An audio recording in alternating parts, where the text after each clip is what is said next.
En France, c'est le dossier sensible du gouvernement pour cette rentrée. Jean-Pierre Raffarin souhaite apporter de nouveaux assouplissements à la loi des 35 heures, mais apparemment en douceur. Le ministre du Travail va donc recevoir tous les syndicats. Le premier à ouvrir le bal, c'est François Chérec pour la CFDT. Sophie Roland, Xavier Roman. Monsieur le ministre, bonjour. Vous allez bien? Plutôt rassuré François Chérec après sa rencontre avec le ministre.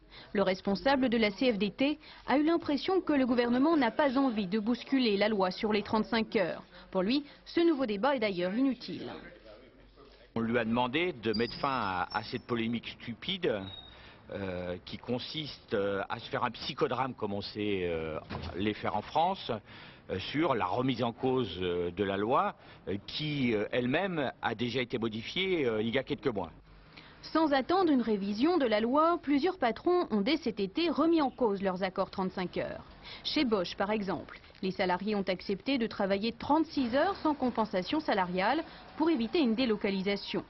En Bretagne, le volailler Doux a imposé à ses salariés de renoncer à leur RTT sans augmentation de salaire. Même chose chez Catinair dans le Doubs. Et aujourd'hui, le patronat met la pression et réclame davantage de liberté.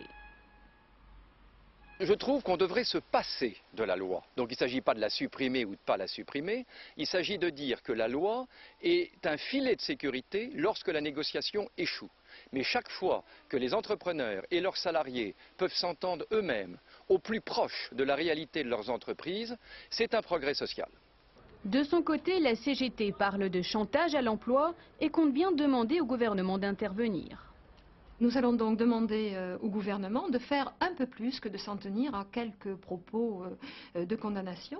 Il a la possibilité de rendre ces pratiques illégales, il a la possibilité de les sanctionner, y compris financièrement, et c'est la première des choses que nous allons lui demander.